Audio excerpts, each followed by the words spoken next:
While people have presumably been noting the anniversaries of their children's births for as long as we've had calendars, they didn't always have the kinds of celebrations we often see today. Based on the Tanakh, it seems that the practice of celebrating birthdays may go back to ancient Egypt, as Genesis 40:20 references the pharaoh's birthday as being celebrated with a banquet.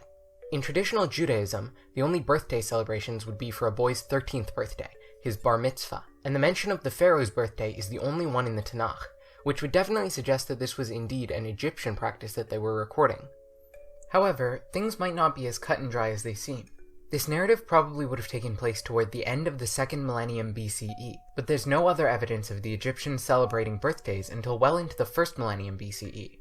Given that the Tanakh is believed to have first been transcribed and compiled from oral histories between the 8th and 1st centuries BCE, it's entirely plausible that this practice was an anachronism that found its way into the narrative, and some scholars have proposed that the original celebration was not for the pharaoh's literal birthday, but for his coronation or birth as a god. If we ignore the biblical account then, evidence points to the Persians as being the first people to celebrate birthdays. According to Herodotus, the Persians treated birthdays as their most important events. They would be celebrated with food, with wealthier families serving baked animals such as donkeys, horse, cattle, or camels. The king's birthday would be an extra special occasion, marked by large feasts.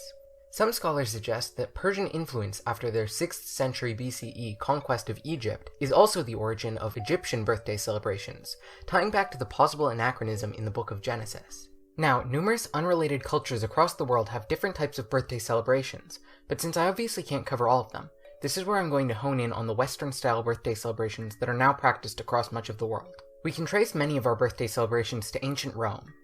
The Romans considered the day of creation to be important for all sorts of things. When it came to people, birthdays were regarded as days of sacrifice.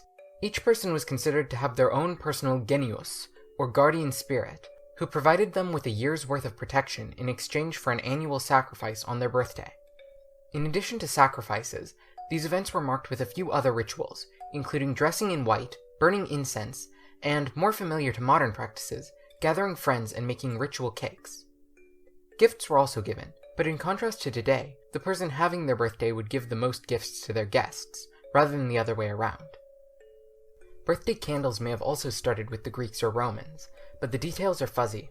Several of my sources claim that the Greeks made moon-shaped cakes as part of a ritual for the lunar goddess Artemis, decorating these cakes with candles to give them a moon-like glow. However, I can't find any primary sources validating the existence of this ritual, let alone anything conclusively linking it with birthday traditions, so take it with a heaping pile of salt. According to another explanation, which is both more vague and more probable, birthday candles may have simply developed out of the common usage of candles in pagan altars. This may have passed into popular birthday traditions through the religiously grounded birthday rituals of the Romans, or later through a general association between candles and divine protection in pagan Europe. With the introduction of Christianity, birthday celebrations became a bit taboo for a time. For early Christians, birthday celebrations were considered pagan festivals to be viewed with disgust. However, birthdays were cast in a new light with the adoption of one particular birthday celebration. Around the 4th century CE, many Christians began marking the 25th of December as a day to celebrate the birth of Jesus Christ. Over time, this gave rise to celebrating the birthdays of lesser figures within Christianity, such as patron saints. In many cases, Roman birthday practices were adopted to celebrate these birthdays of saints, including things like gift-giving and gatherings. Monarchs too began celebrating their own birthdays, often with festivities such as feasts or tournaments. With all of these important figures having their births celebrated, it was only a matter of time before the common people started to treat their own personal birthdays as worthy of celebration. Especially after the Enlightenment, when the use of a universal calendar became more widespread, the ideals of personal freedom were popularized, and a new middle class between peasants and nobility who had money to spare began to grow more prominent. As far as I can find, our earliest confirmation of modern-style birthday cakes decorated with candles comes from 18th century Germany. While we can't say for sure how far back the practice goes, it was recorded in an English account of the 1746 birthday of Count Ludwig von Zinzendorf.